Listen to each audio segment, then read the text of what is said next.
Have come for this COP30, a very important meeting of UNFCCC and as in terms of the climate change.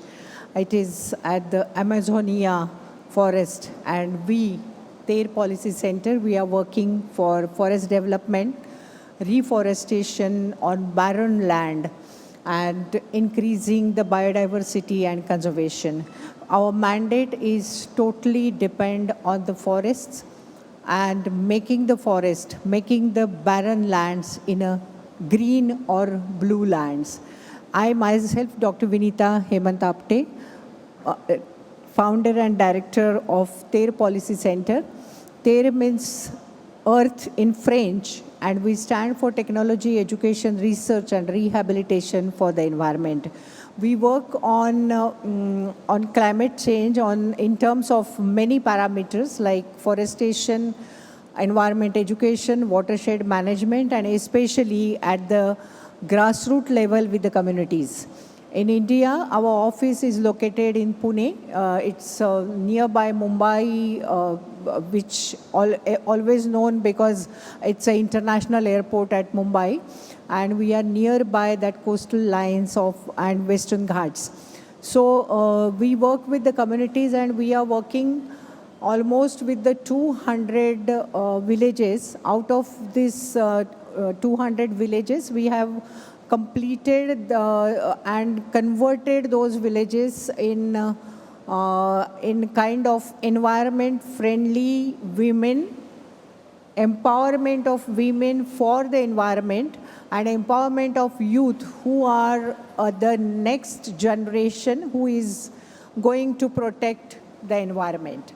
So TERRE's mandate is to empower youth in a very out-of-box kind of thing. We always thought of giving out-of-syllabus not textbook, but the out of syllabus, because the students can learn how to protect the environment, how to deal with the climate change, and how they can survive and let survive the communities, because the communities are the most important things which I feel that through them we can survive for our planet. We do training programs in coastal resilience, urban forests, and especially the very small kids who are learning just ABC. We have started many learning through playing instruments for them. Like we have developed a small monopoly game, developed many board games, so that the kids cannot stick to the screens. They are come out of the screens and talk to each other, play with other kids on the board games. And those board games can tell them while playing how we have to protect the beekeeping, how we have to make them pollinated, how we have to protect the organic farming, how can develop the interest in the biodiversity and conservation. And I am very much proud that many students have come up with this new board games. They are very much interested, and it is circulated like it's a movement. We call it's a movement for board games. Secondly, we have a digital digital Olympiad dedicated for the environment and climate change, and it's a pan-India level, but some other countries' students also participate in it. Every year, the amount of participation is increasing, and this year more than 100,000 students have participated in this pan-India level Olympiad. This is the India's mandate of Digital India, and we have started this Olympiad 10 years back.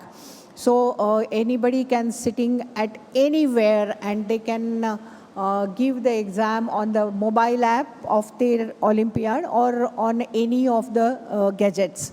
So this movement of Olympiad is also increasing. The students we have evaluate after every 2 years that how much they have grasped the knowledge from the Olympiad, because we had the full data of the people, of the students who have participated since 2015 till today. So we have kept them evaluated. We have make the survey, physical survey in every school, and get the forms filled, so that we could realize and we could evaluate our Olympiad, and we can increase the questions every year to upload on our web portal.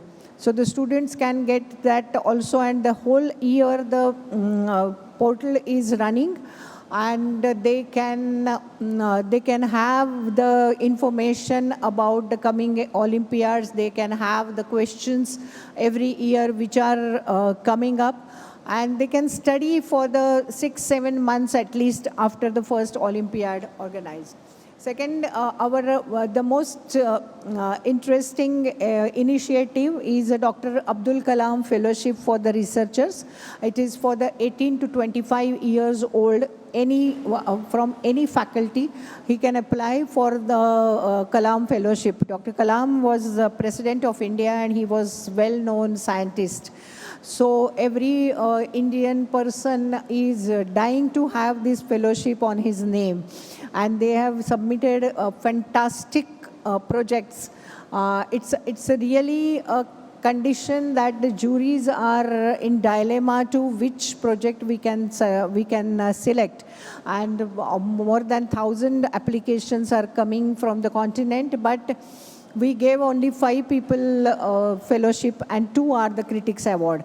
So this fellowship is also making waves in India, and for me, it's a benefit for my organization that we could get nice projects written, and we can implement it through the student only, those who have applied for that and those who have selected for the fellowship. We give means to them and the infrastructure where they can implement their project which has submitted and selected.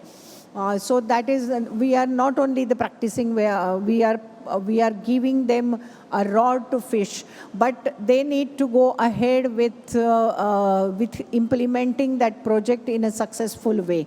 And we have collected more than 100, we have implemented more than 100 successful projects in pollution, air pollution, in a very small scale, but it can be replicable in a bigger way. So the many industries can look for those kind of project and hire the students, and that is what I feel I am helping the young students to come and mobilize the funds for the environment and climate change, because the climate change is not only now it's only on the papers, or it's only we can talk and we can listen and we can forget. It is totally implementation kind of thing when we can get over on the climate change. Otherwise, we really will lose this fight. So when we are thinking about, when we have transformed the 30 barren lands into forests, we have started the forest trail. It's a hands-on experience for the executives, from the industries, for the students, from the households. Anybody can come we take them for our to visit to our forest, especially the mangrove sites at the coastal region, and they can easily experience the life of the coastal people, especially the ladies, which are really fighting for this coastal resilience thing. They are the first sufferer of that coastal regions, and we have developed some women groups. They can take care of and making the nurseries for mangroves at their backyards. And for them, we gave them means and we gave them money for making the nurseries and replant it in the degraded mangrove forest.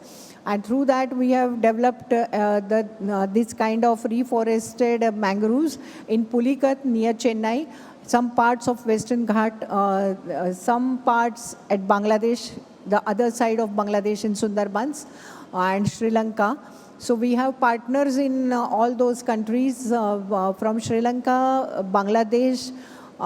We always look for giving a good resources to the communities so that the communities can come up, they can have their own survival rate, and also we can get the nice mangroves, cultivated mangroves. We have started, means these people from the community, they have excellent knowledge.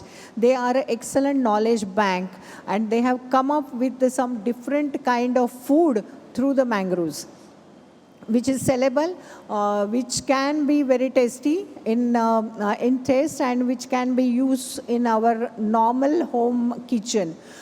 So these kind of experiences we are giving to the communities, and I feel proud that we have developed 300 women group at the community level who take care of making the nurseries, not only for the mangroves but for the normal plants. They are come up with the nature-based solutions for climate change and for environment benefit. And these all are through my small team. My team member Sagar Lakhotia was here to present all these cases and studies, but unfortunately he couldn't come here because of the transit visa issue. But my young team, which is always taken care of the young people to empower them, and because of this young team, I am here. So that's all for the day. I'm not taking much time. She already told me that I have only half an hour, but I'm completing before that because one of my partner also needs to come over here, but he couldn't come today. And I always look for, when you are working at the community level, when you are working as a NGO, as a civil society partner, we look for the bigger partnership.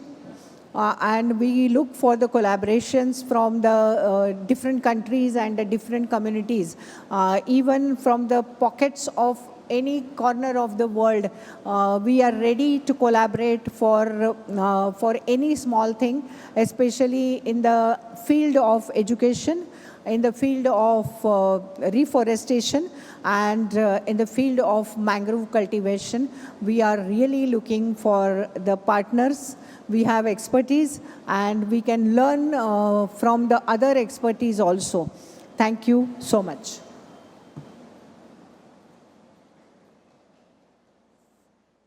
If anyone have questions, I am ready to tell.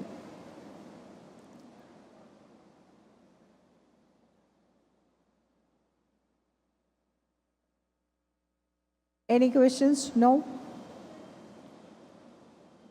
Okay. Thank you so much. Thanks for the opportunity. And we will meet again next year, I suppose. Thank you.